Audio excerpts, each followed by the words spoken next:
everybody, and welcome to Open Mic Night number 20. Woo! We'll do the 21st party next. Yeah, we will. 20. So, there's a few new faces, which is cool. So, thanks for coming. Thanks for the people who normally come for coming again. We have about 10 people on our list. Did anyone who just came in want to read today? You're just here to listen? Okay. Oh, I already put my name down. You know doing that? Cool. Okay, so welcome to Busybird Publishing. We are all about books, writing, art, and getting together and sharing what we do. At the moment we have an exhibition which might sound a little bit weird, but when you have a look around you'll see the humour in it, and you'll agree that they're very pretty. They are actually cells of people with prostate cancer. And that actually, the reason why we have it is because it coincides with this book that we just published and launched a few weeks back. They're all stories from people who have had experience with prostate cancer. And we do have one of those people in the audience, but I'll let him tell you if he wants to tell you. So, we obviously have Below the Belt available, so if you know anyone who has been diagnosed with prostate cancer or someone who's close to someone who's with it, it's a really good resource. It's been very well received, and hopefully it'll be in lots of bookshops in the near future. So for those of you who don't know me, I'm Blaise. I might look a little bit different to the last time you saw me. So if you would like to sponsor me, there's still time to put money in my little box up there for shaving my hair, and Kev for shaving his as well. He says like he was forced into it, but I'm not really that tough, so. Without further ado, we might launch into some reading. I'm going to start with Siobhan, since her name is number 1 on the list. Wow. 5 inches. Sorry? 5 inches. 5 what? 5 inches. Oh, favourite. She told me I wouldn't go first. I said just because you use first on the list doesn't always mean you read first. You choose. So Les is actually going to time people. We have approximately 5 minutes, give or take, a few seconds. So if you're in the middle of a sentence, you can finish the sentence. But just so that we're not here till midnight, and if we have time for any other, sometimes people come in late and they still want to read. So we will start with Siobhan, who's going to read a non-fiction piece called Point, Focus, Click. Come on up.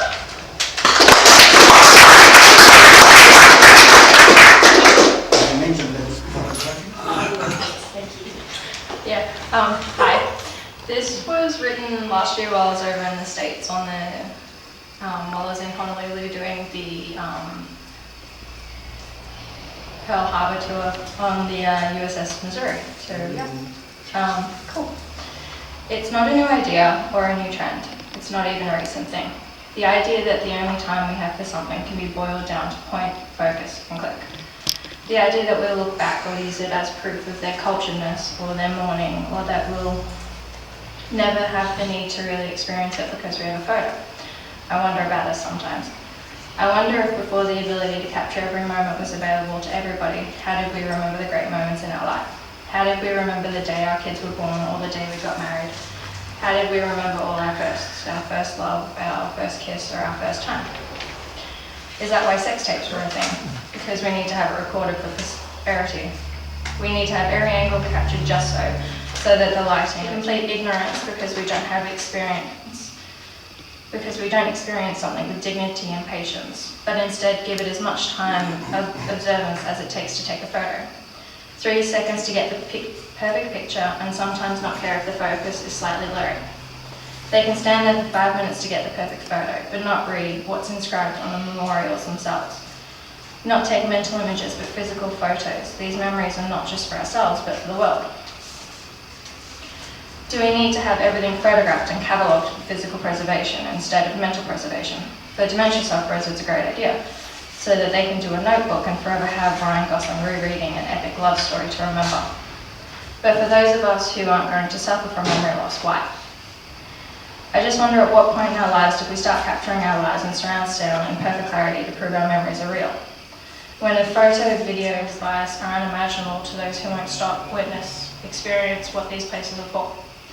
They won't spend 5 minutes of their life in remembrance of a time that we may never have to experience again because someone else did. Someone else went through that pain and misery and horror, and if they and their descendants descendants remember, then maybe...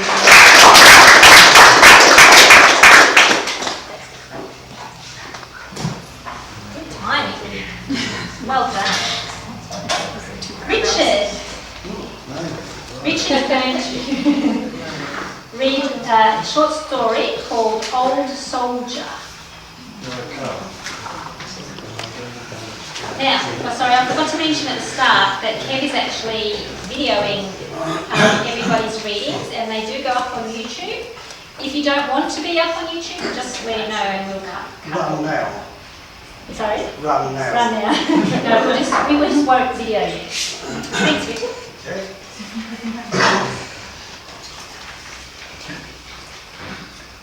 I don't want to bend down so I'm going to lift it up.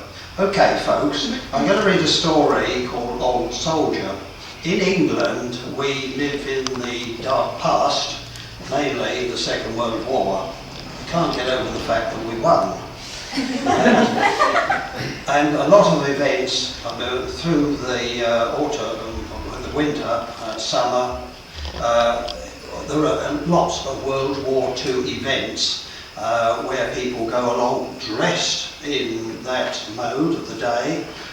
You'll get a lot of Winston Churchills, Eisenhowers, American servicemen, soldiers, sailors, airmen at these events. And it's a great day out, great weekend out.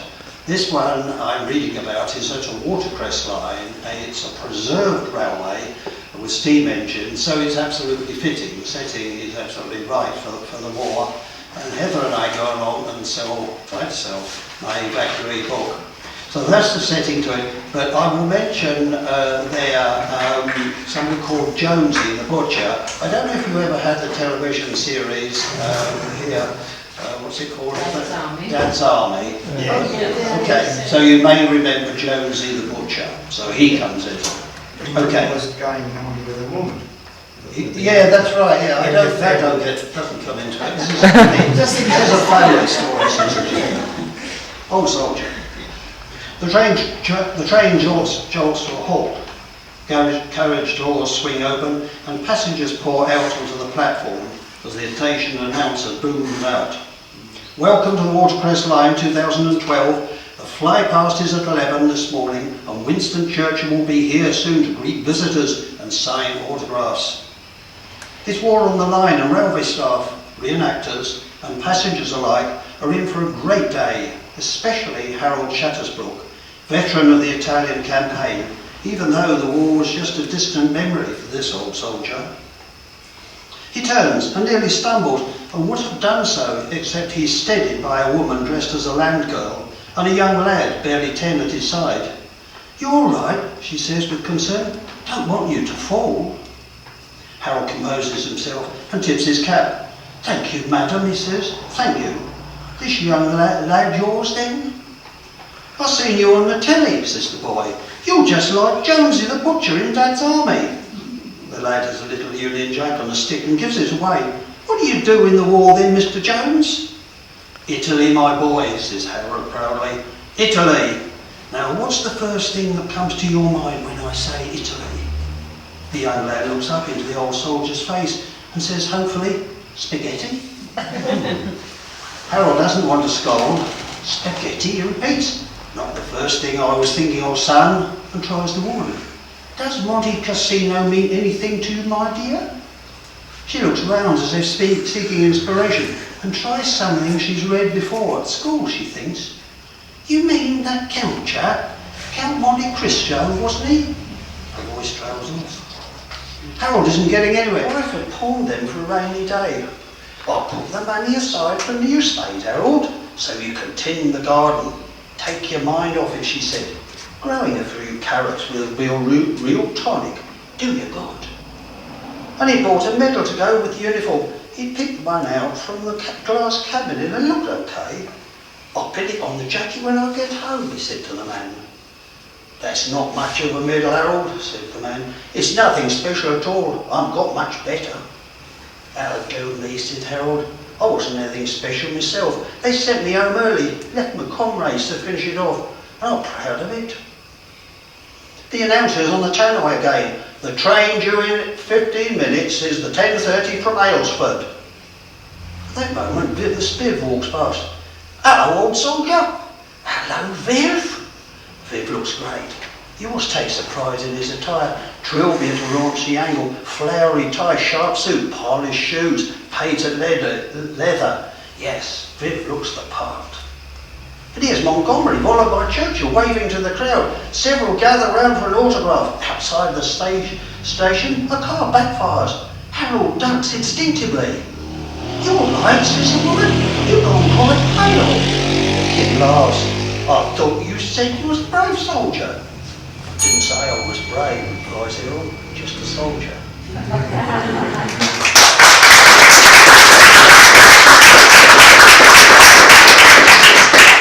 Hopefully I can read the end of it next time. Yeah, that'd be good. Thank you. Richard.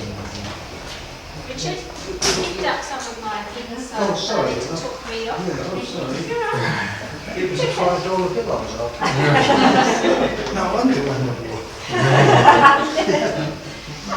Thanks, Richard. Now, our next exhibition will be Marcello's, who we all know down the front here. There are some invitations up there. It's a public invitation if you'd like to take one. So the opening will be on Saturday the 11th of April from 3 to 5 p.m. It will be opened by MP Colin Brooks, and it'll be more of Marcello's latest drawings. So Marcello's going to now read some of his diary. The exhibition is going to be the return of the boy from Genostra. And Marcello is writing his memoir. Part of that will be his, his life in Genostra. Yeah.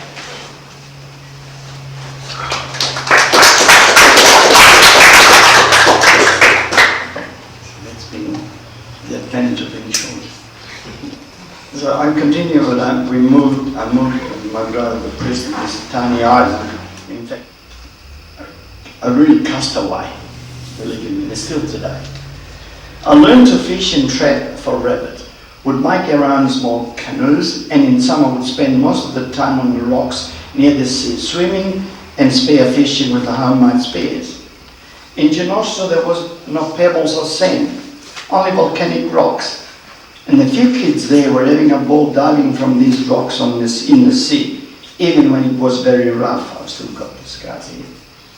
Of course, there was no secondary school there, so my brother Vince was my private tutor, and at the end of the scholastic year, I would go and take exams in library.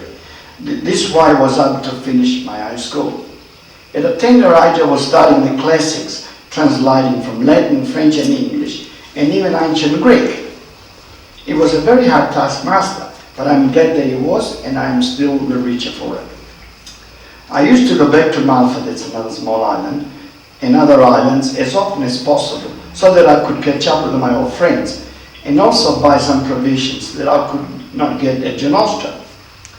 My mother was always worried about me, as she felt I was too young, but I used these trips on a small steamship to my advantage. Tourism has already started in a small way, and I would draw a portrait of some tourist, and because I was so young, started at 12 until I left the foreign, that would pay me very generously. So I was a professional artist at 12. In 1953, a German professor saw me playing the pedal organ and sing at church, as well as my colour drawings, and he asked my brother if I would go and study at Munich School of Art, as soon as possible. Eventually, after a stormy few days, we arrived at Port Phillip Bay, but as it was almost evening, we did not get up to Princess P until the early morning of February 24th, 1955. I've been here 60 years. I had everything ready, but I was not sure how I could handle 8 pieces of luggage. but somehow with the help of others I managed to disembark and get to the custom offices. But I didn't like what I saw on that morning. The sea was calm and I could see small houses surrounded by trees. On the distance I could also see the city itself with the tall buildings for the time, and road traffic, which was something that I had seen only in big cities in Italy. For the first time I had a kind of positive karma in me. I really thought that I made the right decision to come to Australia, even though I was still on the ship. I said goodbye to my 3 cabin companions and other friends I had made on board. At customs clearance I took a deep breath and went through the exit gate where I met Antonio, Maria and Nicolina and a few friends who took the day off work to welcome me. Still not knowing what would happen to me, I said to myself that I would adapt to a new kind of life and contribute in any way to the progress of this new land. My brothers and sisters had already bought a house in Carlisle Street, St Kilda, right on the tram line.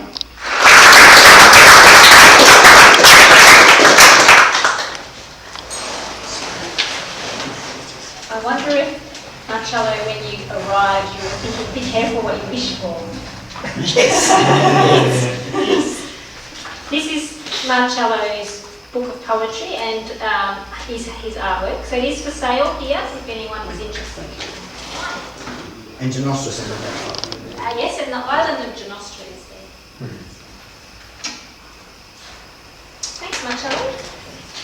Coral. Coral's got a short story called York. Well done.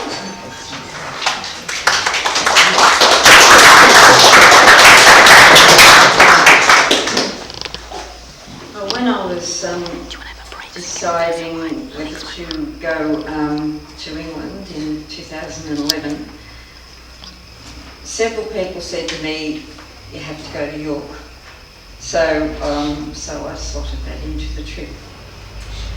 I strolled down the street known just as Bootham towards Bootham Bar, one of the 4 gateways in the old city.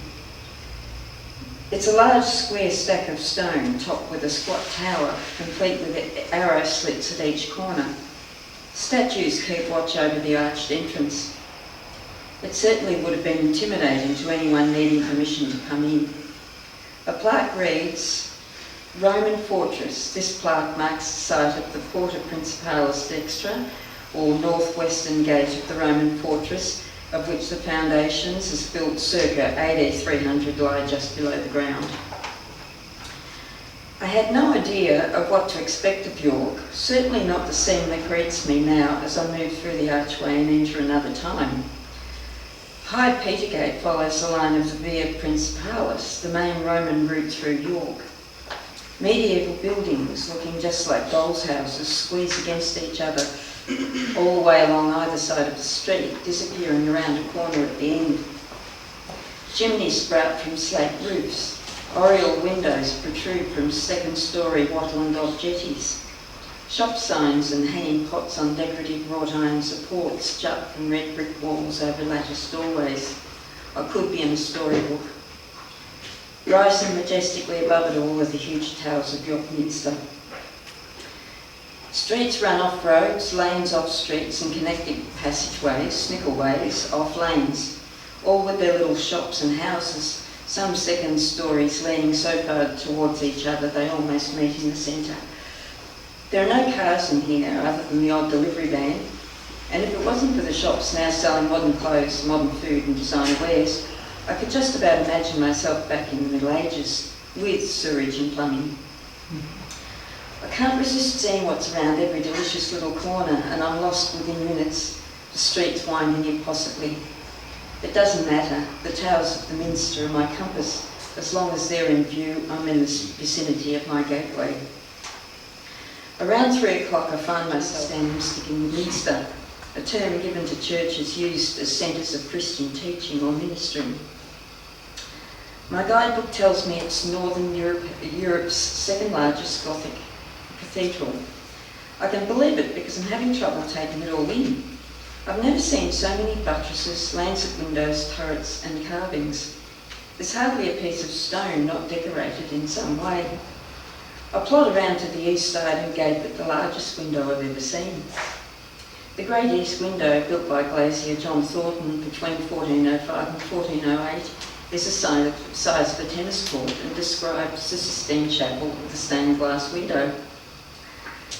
In 2009 it was threatened by fire. Its 311 panes have been removed for restoration and stored in the stone yard of the cathedral. When a fire erupted in a room next door, each of the panes had to be carried individually to safety in an operation that lasted 4 hours. The Romans had their garrison.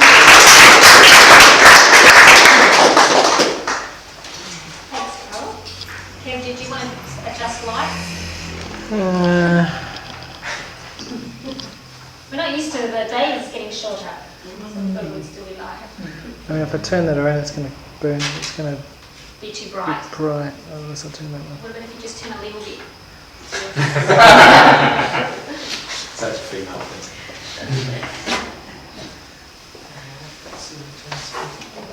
Okay, I'll entertain you. I've no idea how. It's hot.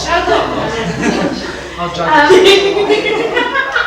Don't watch Kev because we'll get nervous. Does everyone know that the Arty Farty Fest is on this weekend? Yes. The annual Arty Farty Fest? Yep. Kev and I will be there running some activities for kids. We're going to do a poetry tree. So if you have any kids, grandkids, children of your own, bring them along because we're going to have these leaves and they're going to be able to write poetry or stories on them and add them to a tree. So that's all day Sunday if you want to come and say hi or just go and have a look anyway. It should be fun. That's in at Sills Bend if no one knows where that is. Also, for those of you who aren't aware of it, we actually run lots of workshops here at Busybird. We do have some programs up on the table. We have dates up until the end of June all set up. And we have just added one though that isn't on here because a few people have been asking about some fiction workshops specifically. So we are running one called Overview to Fiction on April the 21st. So we will have that in our newsletter and everything, but I just thought I would let people know. We do have another workshop. We have a couple. We have a life writing workshop and publishing options workshop, but we just thought the fiction one would be really good to add to that mix. So, how are we going, Mr. Yeah, go for it. Man? Has anyone got any events or any activities out in the world that they'd like us to know about? Either around the 20th or the following week, which is the 28th, the Tuesday, those two last weeks of next month. Cool. And I think we have got some brochures somewhere. Yeah, and if anybody wants to talk further about it and I can explain it a bit more in depth, then that's later. Cool. So yeah, if anyone ever has anything they'd like to share, feel free to, if you're not reading, you just come up anyway, but if you're reading, when you do your reading, just let us know. We have the Passion play on Sunday too. This Sunday? No, the following Sunday at Raffis Park Okay. at 1:30 p.m. It's free, Cool. of course. What's it called? The Passion Passion Play. play. Okay. Yeah. Cool. It's been going, the Petla Mamas have been going for 18 years. Cool. Yeah, Thank no, Cool. I was going to say something else and it's gone. Okay, it'll come back later. Okay, Brett. Brett is going to read some poetry.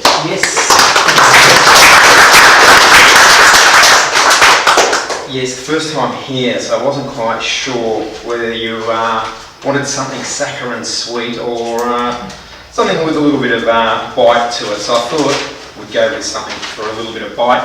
This is a breakup poem. It's called You Say You Love Me. You say you love me, yet here I stand in a hand-knitted jumper by your string of invectives. It wasn't until I mistakenly pulled it on back to front that I realised that you had... I'm going to have to start again, sorry about that. You say you love me, yet here I stand in a jumper, hand-knitted with your string of invectives. It wasn't until I mistakenly pulled it on back to front that I realised you had crafted, quite beautifully, the word arsehole across the back. I wasn't upset, well not much. I was just dumbfounded that how is it that with my jumper on backwards, the word arsehole still goes forward?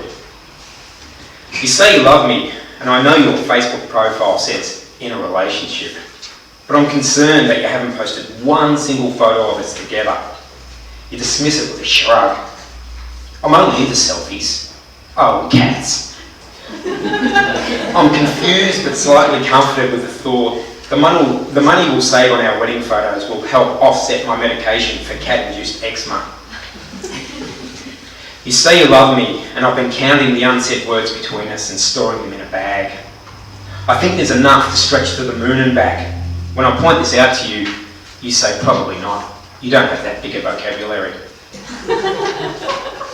You say you don't love me, and wait, was that a Freudian slip? Say it again. You say you don't love me, and I realise you are saying it each and every time. And it wasn't in a language I understood. Suddenly, the bag of unsaid word inflates like a balloon and it lifts my heart skyward. And me too, because I can see you down there, your mouth agape, and I finally have your full attention. You say you don't love me, and I say it back. And each time I say it, an unsaid word inflates in the bag and lifts me higher. So high that your voice sounds like an echo, and suddenly, just like in the sound of music, I'm yodeling unsaid words at the top of my lungs. The kind of are in both time and space that I could be a hero in a sci-fi novel. I fold up the bag and slip it in my pocket, just here, above my heart, weighing no more than a whisper for now, but it's baggage I'll carry forever. And sometimes, when I'm sad or just a little lonely, there, in the dark corners, those four little words, I don't love you. Thank you.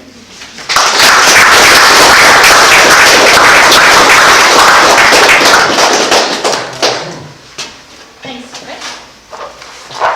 Is it okay if I say what you do? Yeah. The radio station? Yeah. So Brett actually has is it Wednesday afternoon? Thursday drive. Thursday drive. Thursday afternoon on Plenty Valley FM. Mm-hmm. So tune in.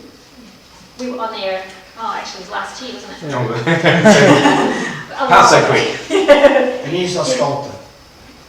You're a sculptor as well? Yeah. Oh. Yeah. I asked when we were at the radio station, I said to Brett, so what do you do, during the day? He goes, I'm a plumber. Like, oh, okay. It wasn't the answer. Wasn't what you expected, no. So you're a man of many talents. Well, some might disagree. All right, you try lots of things. Yeah. Thanks for that, Brett. Thanks. Now, some of you might have noticed our new door girl, Melissa. All look at Melissa at once. Melissa Cleveman is our new publishing assistant. She started 2 weeks ago. So she's joined the Busybird team. Don't embarrass her too much, Kev. Okay. So she makes up the 4th official member of Busybird. Les is hiding up the back, and Kev is hiding up there. But we always have interns doing great work behind the scenes with us. And there's a couple here, Beck and Lisa and Tom. Have I missed anyone? Siobhan, yes. So say hi. So, are you trying to tell me something, Les? Daniel. Oh, it's because I don't recognise Daniel without his beard. Daniel also did the shave, but he shaved his beard. Sorry, Daniel. I really don't recognise him without the beard. Crystal. And Crystal, Crystal's. Now, where is Crystal? Oh, she's hiding too. Is Crystal going to read tonight? Why else you may ask Crystal? I'm looking at Crystal. Okay. I would like Crystal to read some poetry. Crystal's an awesome performance poet. Okay, Pamela. Pamela's going to read some of her memoir. 26 Kensington Park Road. 2. Does that mean part 2? Part 2, yes. Part 2.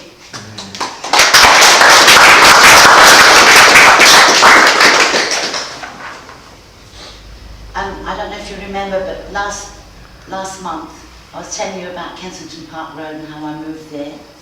And basically it's about Joan Luxton's wardrobe, because she owned it, and I became like a Girl Friday for her in between contracts.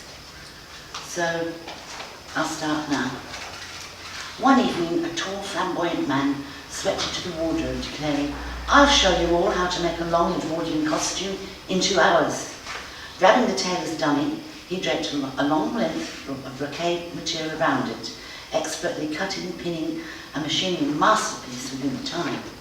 He was Richard Cattermole, a talented costumier who designed costumes for the West End show Camelot, and was currently making 300 balaclava helmets for the film Dr. Zhivago. A few days later, Johnny sent me to his studio on an errand. The tools for making iron headgear and elaborate headdresses decorated with coloured glass stones were remarkable, but his incessant nattering for several hours, trying to convince me to work for him, bored me, giving me a headache. Making a feeble excuse, I rushed back to Joni, the little corner of our road. "It's playing in Chelsea. Go now and see it." I returned mesmerised with the superb dancing and scenery of Monte Carlo, and vowed to try to get work there if the chance ever arose, and paid closer attention to the little church when I passed it. Next door to the church was the famous dancing school of Mary Rombay. I watched the pupils going in and wondered where they would be in a few years. One of those girls was my darling, adventurous, bubbly Cherry. Later we danced across the world together and are still friends today. One day, Johnny dressed me in an authentic Elizabeth costume. Aged 26 after 3 years away, she offered to train me to take over the business. "Here's a new sewing machine for you." It was a dilemma, as I didn't want to hurt her feelings. After much soul-searching, I realised I couldn't give up dancing, even though I was getting to be old for a chorus girl, or so I thought. When I told her, she accepted my decision.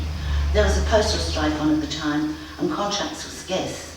Johnny said to me emphatically, "Stop looking for big contracts. I'll contact my own agent for you." She did, and I found myself almost immediately on a train to the south of France. Many years later, in the late 80s, returning from Australia to visit my parents, I decided to pop in to see Joni on my way to Kettering. She never contacted me when I was away, but was always delighted to see me.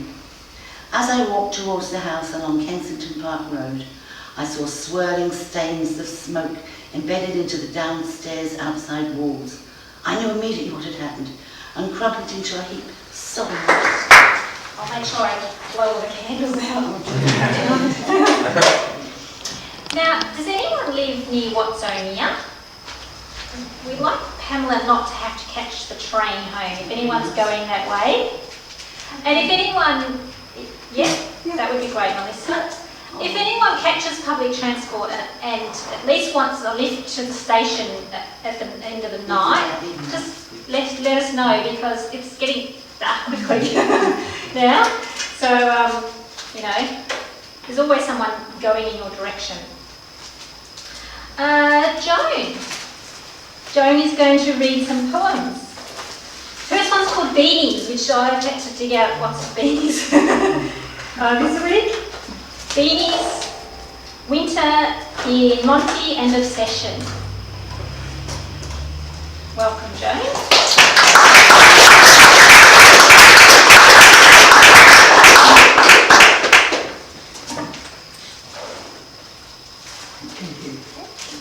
I must say that Blaise's face outshines her. And mine. If Blaise or you, Blaise? I don't know whether this is familiar to you.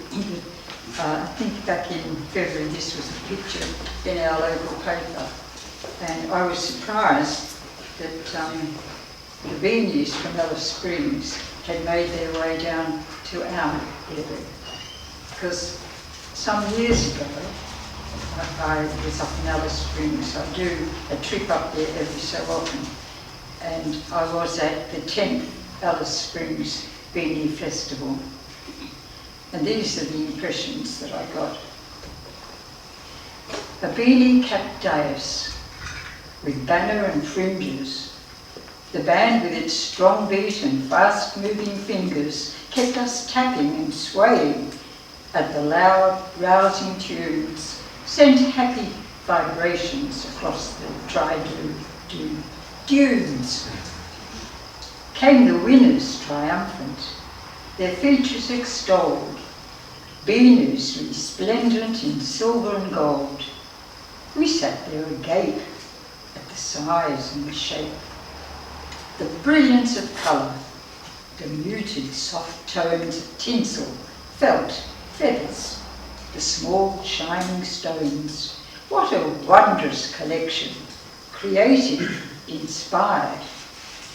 Later, acrobats, dancers with cascading fires. The seductive aroma of food filled the air. We lined up the curry with an urge to be fed. But the length of the queue and the hungry despair, we settled for sausage and half-frozen bread. There were friends down from Darwin, athirst for fresh news, and family from Melbourne, all thronging the queues. So sleepily homeward we slowly progressed, declaring the festival a roaring success.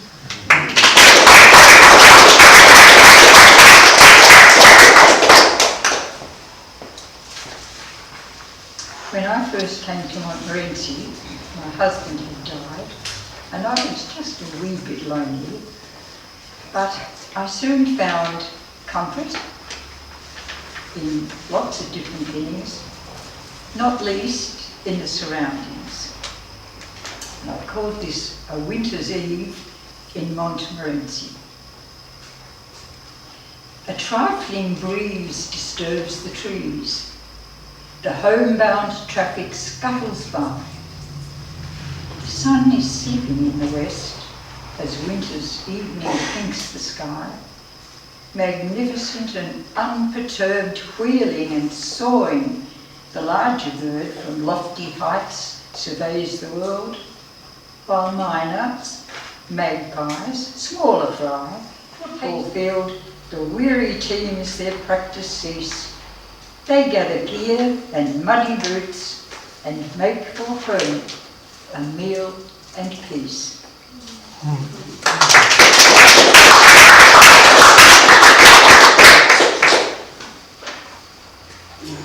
This one I've called obsession. I'm not the world's best looking, you can see, nor aspire to gourmet cooking. My art and craft leave something to desire. I offer my confession, I have one obsession. They are monsters which invade my heart and home. There are thick ones, thin ones, hairy, short, striped, checked, long and leery. They fill my dreams, they overtake my house. Of late, their moods changing, requiring serious rearranging, and my mind has almost lost its waterloo. Each has chosen single state, rejected once loved mate. Divorce is now the order of the day. Here comes my advertisement, a pleadingly advisement to a loving, tender, one-legged family. Basketfuls are for the taking, though my heart is almost breaking. Please. Perfectly timed. Thank you, Joey. I'm just going in order of how people put their names tonight, which is probably the first time ever. Chris. Chris has got some poetry for us. Two pieces, one called Untitled, and the other half. Welcome, Chris. Hi, my name's Chris, first time here, and like the other first timer, I wasn't sure whether something light or something with bite, so I actually went with both. So we'll start with the light one, which is called Untitled, which is ironic for many reasons, one of which is there's work called Untitled just over there. And I'll start. There is no road, only a journey, and the fourth that shines bright is a knife that cuts both ways. There is no time, only a moment, and that which seems aged and wise is just a child with everything to learn.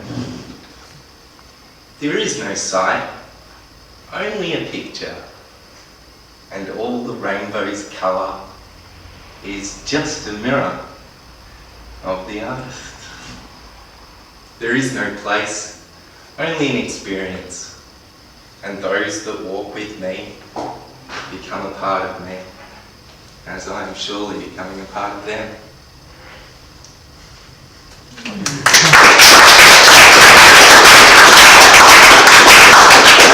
I haven't actually done much public speaking lately. I used to do it for work, and I'm really nervous. My voice is shaking. Anyway, moving right along to the one with bite. It's called Hark, and it was written in a moment of frustration with the current capitalist, interesting society that we live in. Long have I longed, too long. Hark, I cry, hark, whilst the desperation of my respiration grows harsh, so harsh. And rasping, rasping, hark, my rage torrenting, my wanting to just let go. Keep the whimper of the end, so harsh. Hark, raging, raging and bereft of sense, I delve and drown in sound, not the whimper, at the crumbling, rumbling, shattering of illusions and delusions at man's coming of age.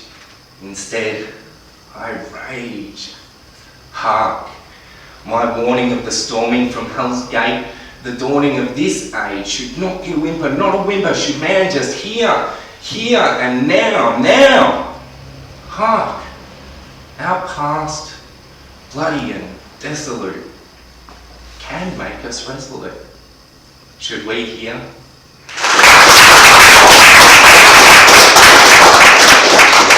And now I shall retake my seat and let less nervous speakers come. Thank you.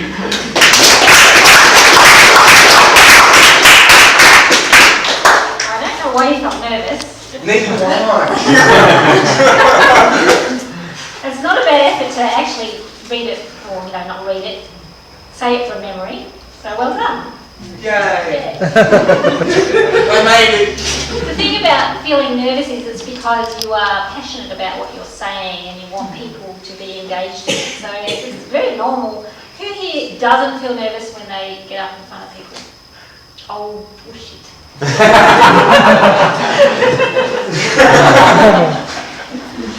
So there you go. So everyone feels nervous, myself included. So Susanna's going to read a short story. I really should be wearing my glasses. Eyes hoard memories.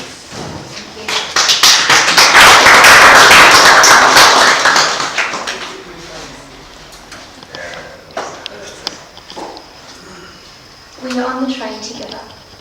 I laugh until my cheeks hurt and my stomach is exhausted, and then I keep laughing still. Because you make The Exorcist hilarious, and you make Chucky running around pumping the air with a knife hysterical. You have a knack of making horror comedies with your Jerry Lewis antics, and I'm enthralled, and I don't even notice or care if anyone else is in the carriage.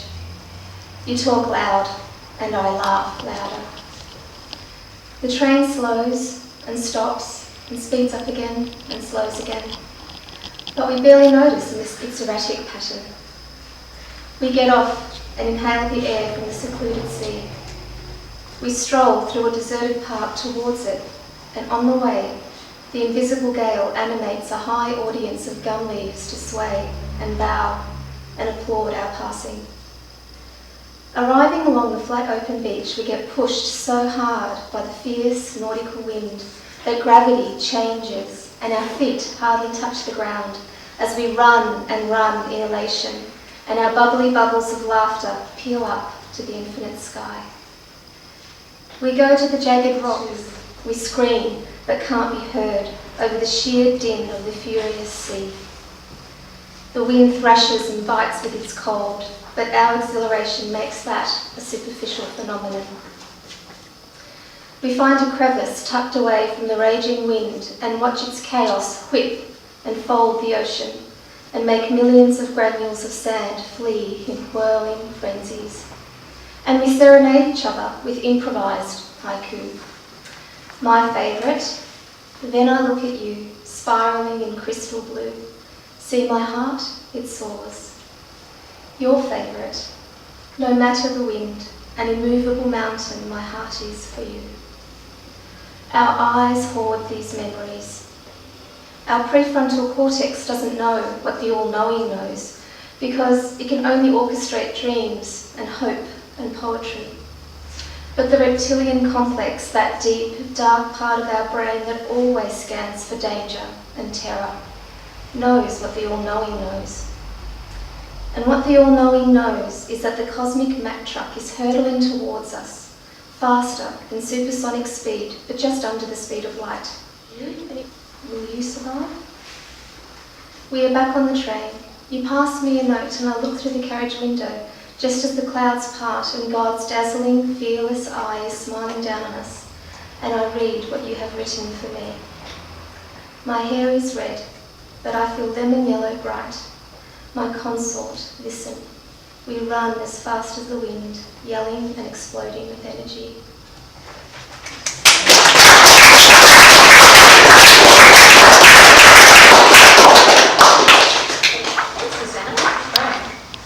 Lucky last reader is Melissa.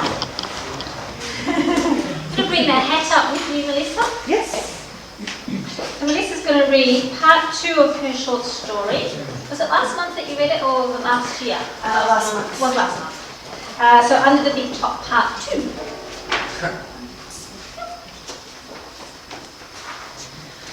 Before I start, I just wanted to actually say thank you, not only to Blaise and Kev and Les, but to the incredible interns who are also my really good mates, and to the Busybird family, which includes all of you, for your lovely words since I officially started.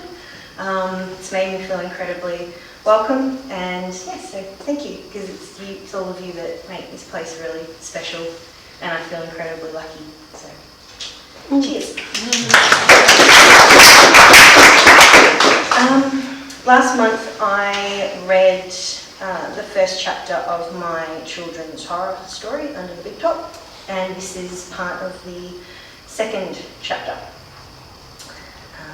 Okay. Ladies and gentlemen, welcome to Mr. Cypher's Blacktop Circus Spectacular. The ringmaster's voice roared across the small arena. I am your host, the one and only Mr. Cypher. His whip cracked and boomed, making Janet jump in her seat. Tonight we have a tremendous show for you all. There will be lights. Fire jetted across the outskirts of the circular stage, lighting up the enormous tent in an orange glow before quickly plunging everyone into darkness again. A single spotlight shone on Mr. Cypher. His blood-red cape billowed around him. His black eyes scanned the circus goers and he grinned with glee. There will be sound. Cannons boomed and music played. The crowd gasped and applauded excitedly, anticipating what was in store. Janet sank back in her seat, her heart racing. I shouldn't be here, she whispered, looking sideways at Mum and Paul. That was drowned out by the sounds of other screams and cries of horror. Paul held out his hand to Janet. She shrieked as the streamer melted through his skin, exposing the muscles and bones of his hand. Blood dripped, then flowed to the floor. Janet grabbed her mum's shoulder and froze. A streamer had glided across her mother's face, the skin charred and bloody across her cheek. Sorry, I warned you. Her eyeball dripped like not you ever lights for kids, so then especially boys it gets good reviews. Her eyeball dripped like knotted wax from the acid. Janet's mum sat motionless in her seat. No, Janet screamed, shaking her head violently, tears pouring down her cheeks. Paul collapsed to the ground, withering with torture by his sister's feet. All around them people screamed, trying to rip the streamers from themselves and off their loved ones, but it was no use. Some people ran for the exit to the side of the ring, others sat unmoving in their chairs. The sound of Mr. Cypher's hysterical laugh filled the space, rising above the audience's shouts. Cannons continued to go off, sending more streamers into the air. Janet jumped off her seat and knelt over Paul. "Paul," she said, shaking him, "we have to go. Get up. You need to get up." Paul was motionless, his eyes blank and staring. "No," Janet screamed again. "No, Paul, get up." "Janet," she could hear a voice calling out to her. "Janet," and he looked at her kindly. "Look, you don't have to tell me if you don't want," he said softly. "It's okay." Janet shook her head. No, I'll tell you." She took a deep breath. "I dreamt we were at the circus, you, me and Mum. It started off okay, I guess." Paul sat patiently listening to Janet's nightmare. He squirmed when she mentioned the blood and the chaos. When she finished, he spoke. "You know, it was just a dream, yeah," he said slowly, picking his words carefully. "It won't really happen, Janet. You're just nervous, that's all. There are so many rumours going on right now about this circus. It's easy to see why you had a dream like that." Janet nodded, trying to agree with her brother's logic. "You're probably right," she said. "I guess it doesn't help too that Dad's working that day, so..."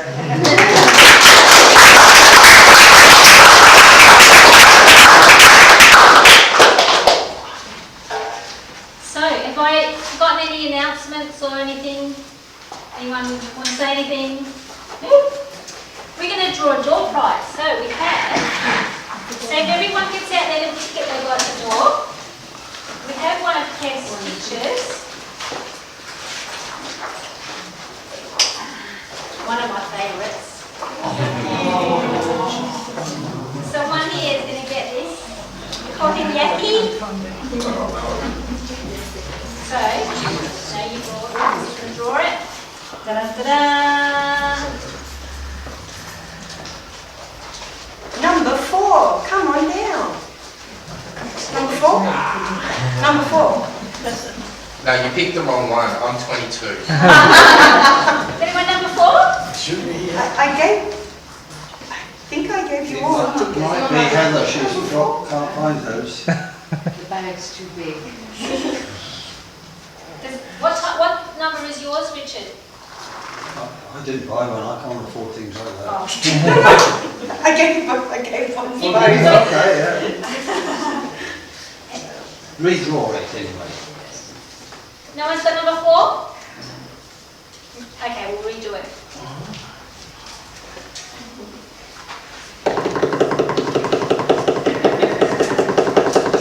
Number 7. 6. 7? Bingo. There we go. I mean, yay.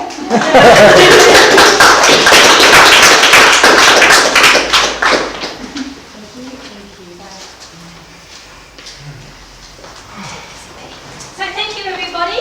Feel free to stay and have tea, coffee, wine and nibbles and have a chat with each other. If anyone needs a lift, talk to each other. So Melissa can go towards Watsonia. Yep. And if anyone needs a lift to the train, please let us know and we're happy. Someone will take you up. Okay, thanks. That's it from me.